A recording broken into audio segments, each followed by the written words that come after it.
नमोस्तु गुरुदेव। हम जानते हैं कि वस्तु का स्वभाव ही धर्म है, तो क्या चोरी एवं पर निंदा करने वाले लोगों का स्वभाव सही है? वस्तु का स्वभाव क्या है, कदाचित हम स्वभाव को समझ लें तो फिर ये सवाल ही खड़ा ना हो। स्वभाव वह है जो बिना किसी निमित्त से हो, और जो दूसरों के निमित्त से हो वह सब विभाव।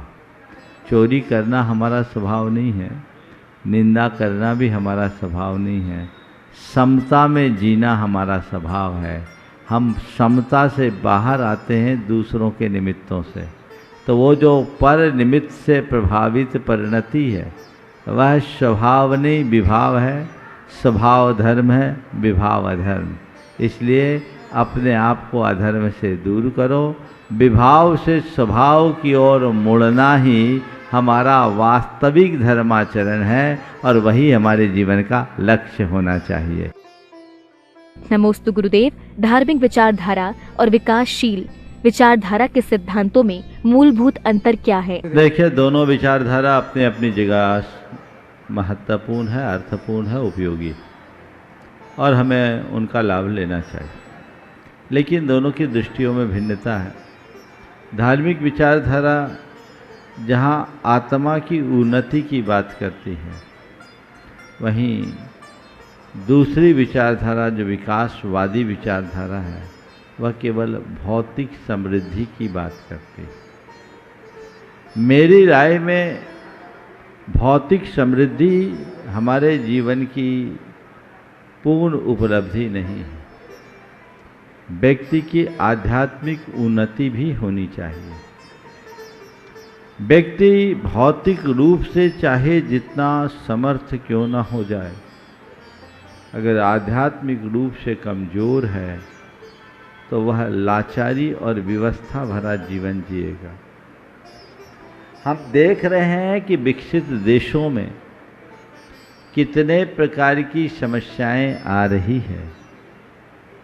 जिन्होंने भौतिकता के क्षेत्र में विकास के चरम तक अपने आप को पहुंचा दिया, लेकिन उनके जीवन में कहीं कोई ठहराव नहीं।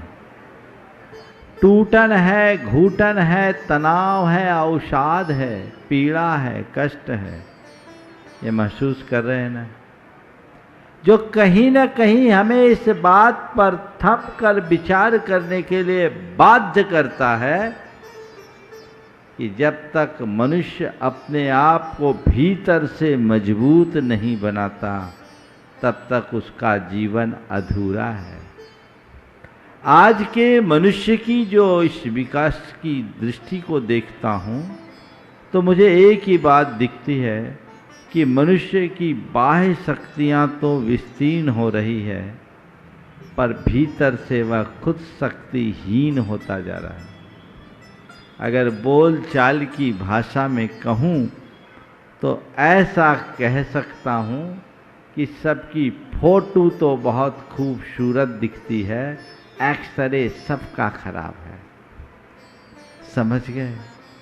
तो लोग जो केवल अपने बाहर की छवि को मेंटेन करना चाहते हैं वो फोटो सुधार रहे हैं, और जो अपनी आत्मा की उन्नति को ध्यान में रखकर चल रहे हैं वो अपना एक्सरे ठीक कर रहे हैं।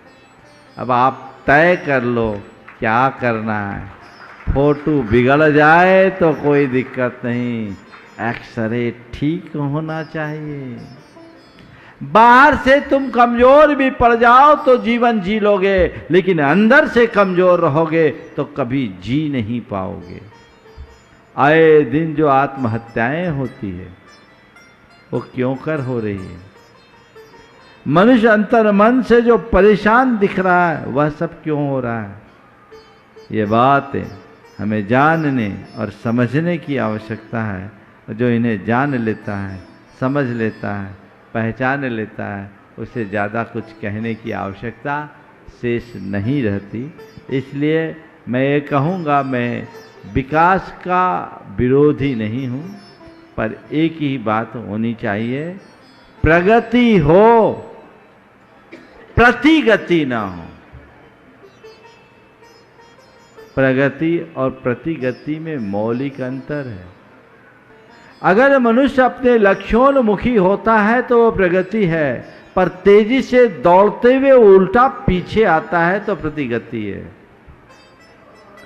विकासवाद के पक्षधर लोग जिस उद्देश्य को लेकर आगे बढ़ते हैं, क्या उन्होंने उसे हासिल किया? हर व्यक्ति का मूल लक्ष्य अभीष्ट सुख शांति समृद्धि है, तो सुख शांति समृद्धि जीवन में दिखनी चाहिए, जो विकास की इस दौर में दिनों दिन कम होती दिखती है। यही हमारे लिए एक बहुत बड़ा यक्ष प्रश्न बन जाता है कि आखिर विकास का अर्थ क्या है। नमोस्तु गुरुदेव। रति, राग और मोह में क्या अंतर है? रति, राग और मोह में क्या अंतर? रति का मतलब होता है स्नेह, राग का मतलब होता है लगाव, और मोह का मतलब होता है जिससे, इसे मैं दूसरे शब्दों में कहूँ, किसी के प्रति जुड़ाव, किसी से लगाव और किसी से चिपकने में जो अंतर है, वही रति, राग और मोह में अंतर। मोह चिपका देता है, राग जोड़ता है, और रति थोड़ा सा झुकाव रखती है। झुकाव, जुड़ाव और चिपकाव, ये जो फर्क है वही रति, राग और मोह में फर्क समझना है। नमोस्तु गुरुदेव।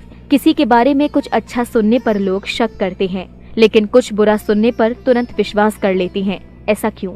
ये स्वाभाविक है, क्योंकि हमारा ध्यान झुकाव बुराई के प्रति जल्दी होता है, अच्छाई के प्रति कम। बुराइयाँ जल्दी फैलती है, अच्छाइयाँ धीरे धीरे। धुआं उड़ाओ, एक पल में आसमान छू लेगा, पर सुगंध धीरे धीरे फैलती।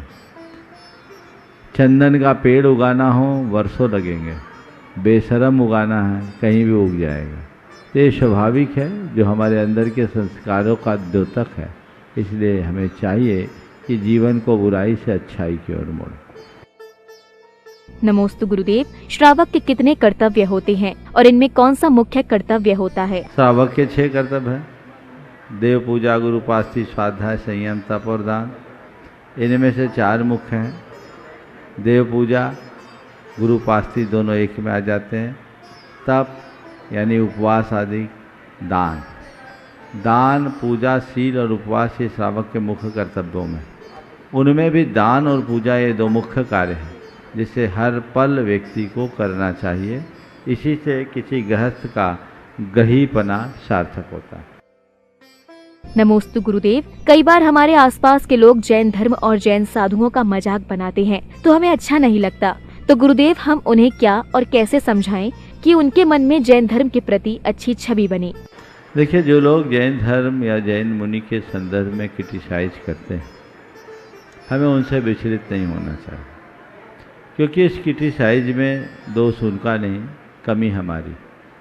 हमने उन्हें जैन धर्म को ठीक तरीके से समझाने में कमी रखी, और जैन मुनि के स्वरूप को बताने में हमसे कहीं चूक हुई।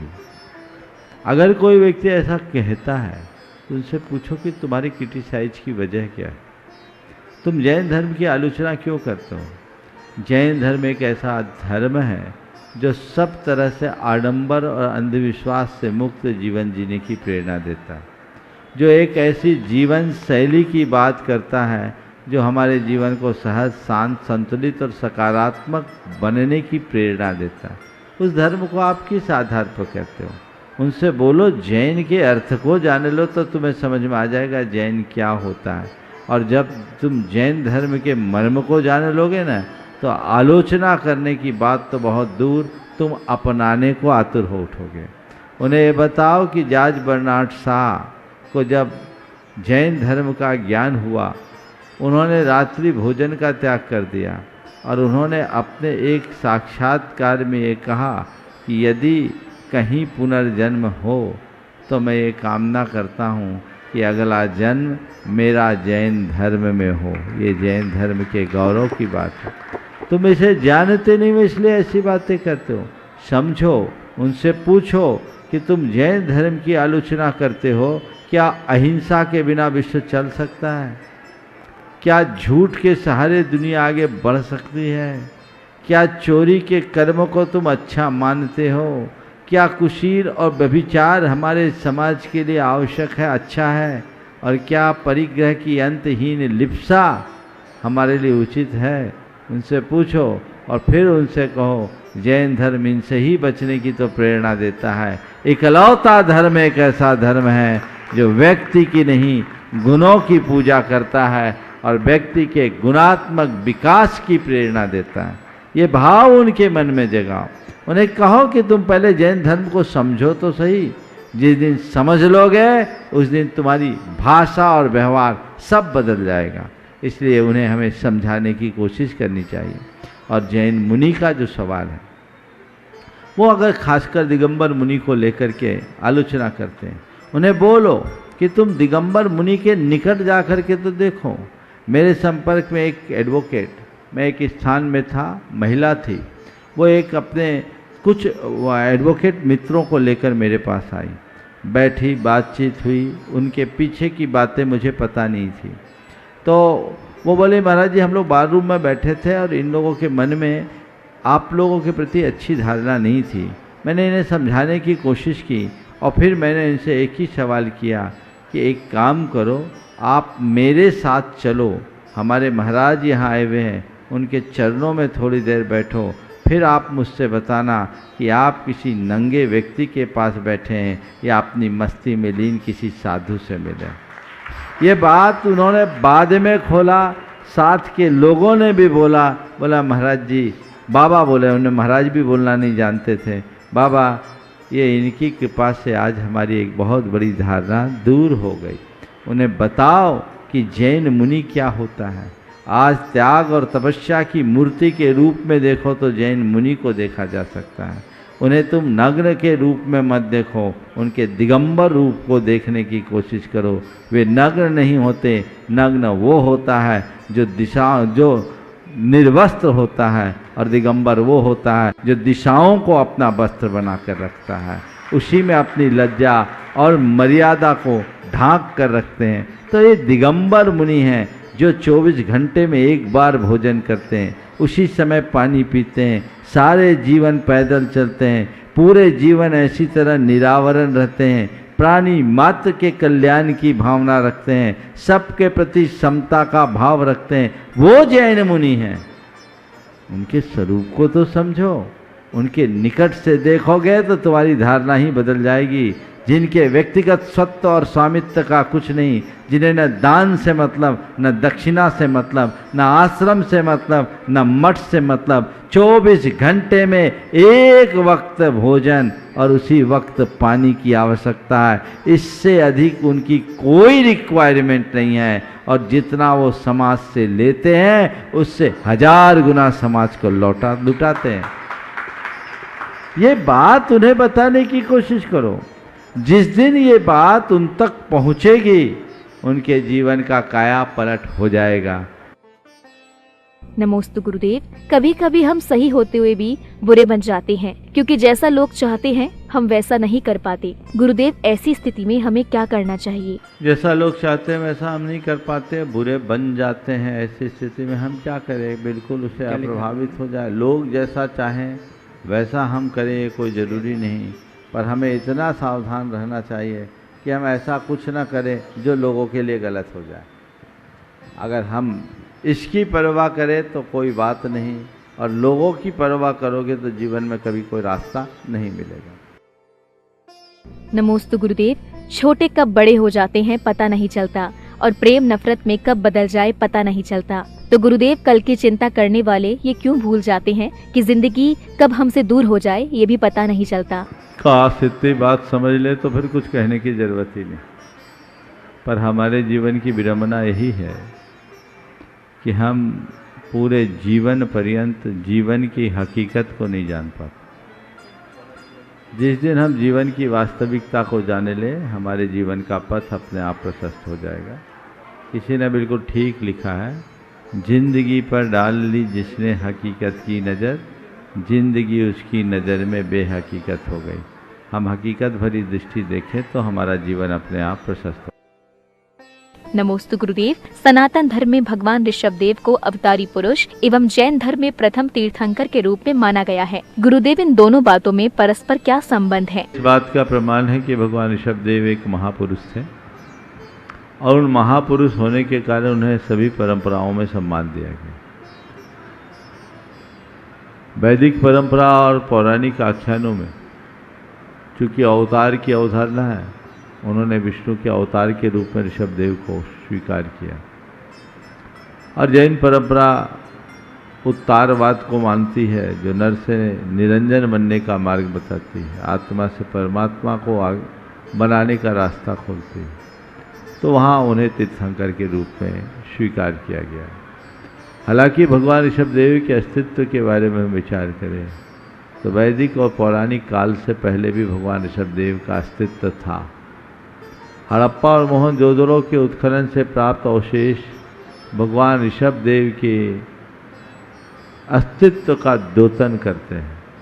जहाँ भगवान ऋषभदेव की कायोत्सर्ग मुद्रा मिली है, तो इन सब बातों को देख करके उन्हें यही समझना चाहिए कि ऋषभदेव आप अवतार कहते हैं, हम उन्हें तीर्थंकर कहते हैं।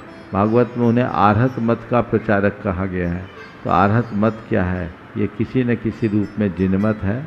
तो हमें चाहिए कि हम भगवान ऋषभदेव के संदेशों को समझें और उसके अनुरूप अपना जीवन जीने का प्रयास करें।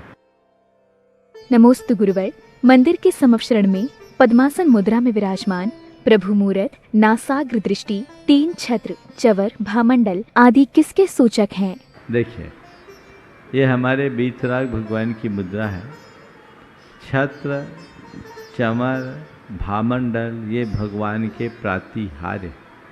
अशोक वृक्ष भी होता है जो आजकल नहीं दिखता। छत्र उनके 3 लोक के अधिपति होना का द्योतक है। भामंडल उनके शरीर के दिव्य तेज का द्योतक है।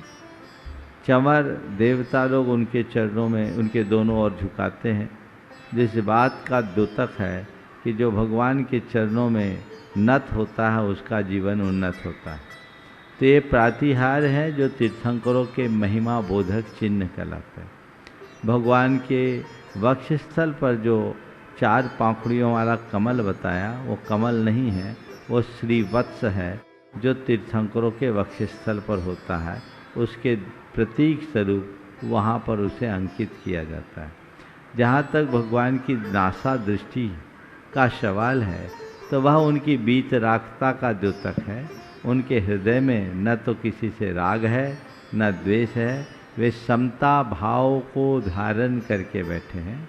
और वह पद्मासन में है, तो पद्मासन में बाएं पैर के ऊपर दायां पैर होता है और हाथ में हाथ, ये उनके ध्यान की मुद्रा है, जो इस बात का भी द्योतक है कि भगवान का कुछ नहीं करना, वे कृत्य हो गए हैं, सारे कर्तृत्व से ऊपर उठ गए।